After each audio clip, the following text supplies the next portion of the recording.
Good morning. Good morning. Good morning. Thank you for joining me today. I'm making sure I got good light on my face. So, good morning. Hey, it is a Tuesday, Ohio primary day here on March 19th, 2024.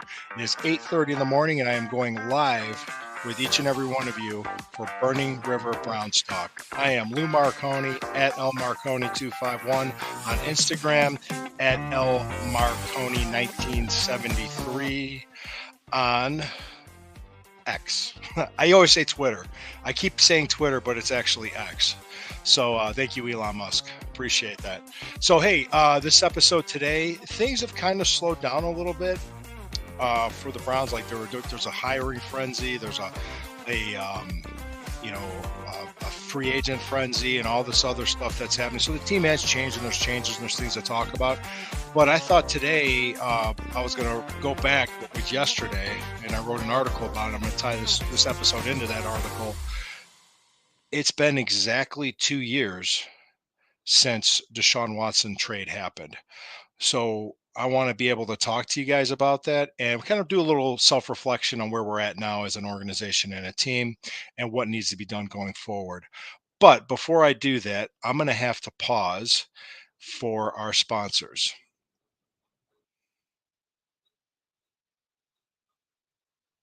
Okay, we're back. Thank you. Thank you very much. And I appreciate it. All right. Hey, please like, share, comment, follow everything. Hey, we appreciate you being here. Appreciate everybody watching this, guys.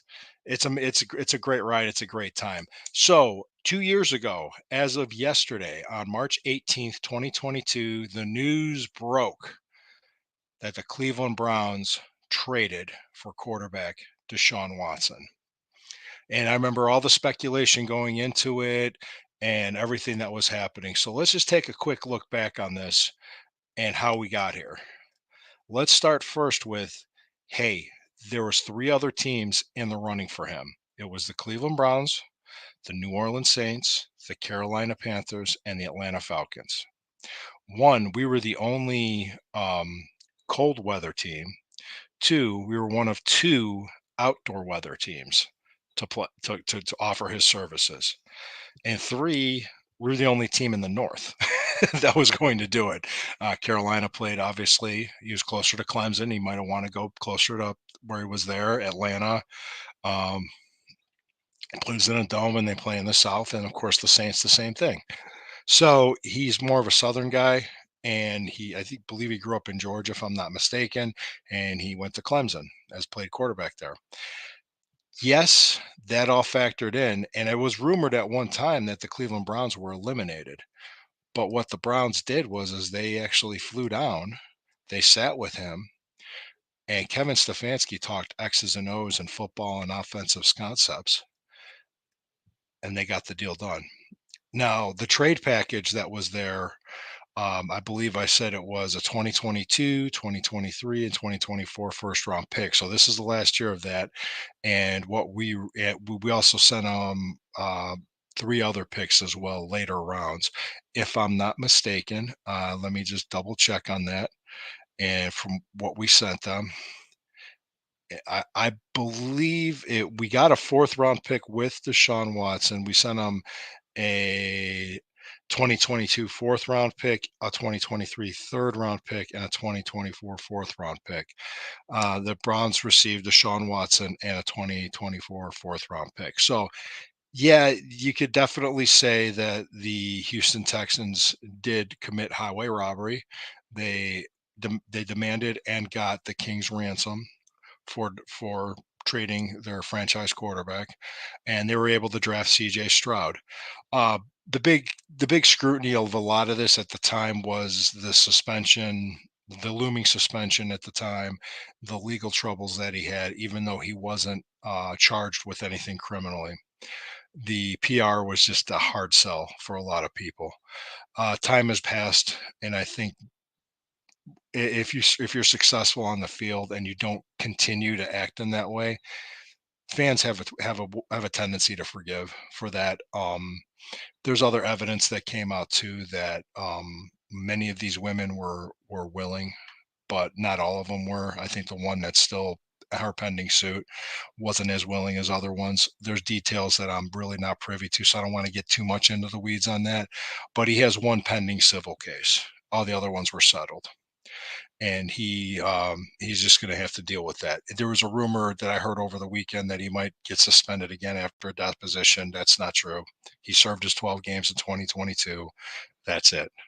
Unless there's a new allegation, then that could be a totally different thing. And if there's a new allegation, it's in his contract to have it voided, which we're completely done with him. So he has relatively kept his nose clean since then.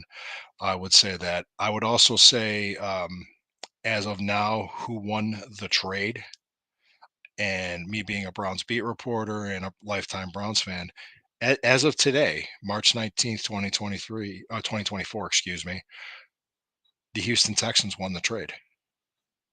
100%. Houston Texans won the trade. They got the draft picks. They've got a good young core in place, and they're a good team. They're a good team. They're started. They've got a good young coach. They got a good organization. Let's see how it works out. Now, the good news is the jury's still out on the Deshaun Watson trade. He had suspensions in 2022. He had injuries in 2023. He's only played in 12 games if you count that Indianapolis game. And just before his shoulder was fractured, his throwing shoulder was fractured in the Baltimore game, you saw a glimpse of what it could be week in and week out when they defeated the Ravens on the road and came back from 14 points down. You saw him play like a franchise quarterback should play. That's the guy we traded for. So if we get that in 2024 while running back most of that same defense, we're going to be a tough team to beat. I'm not predicting championships or division titles or records. I'm not into doing it. I'm not going to do mock drafts either. I don't do that because it's a waste of time to just do that, because making record predictions on March 19th, when the season doesn't start for almost 6 months, it's insane to do that and start predicting like games in December 9 months from now. There's so much that can happen between now and then. It just doesn't make sense to do that. But I will say this: if the team comes back healthy and ready to go and productive, and I mean Nick Chubb being, if he was 85% of what he was, yes. Deshaun Watson coming back and playing like he did in the Baltimore game, and the defense being rolled back and playing like they did last year, we have a very good team. It will be a tough team to beat. The only way this trade 2 years later can be justified is if between now and the time Deshaun Watson's no longer playing for the Cleveland Browns, is we win a Lombardi trophy. That's the only way that trade can be justified. We have to win it all. And that was it. That's my thoughts on it. Please, this is going to be attached to my article. I will see you guys again tomorrow morning.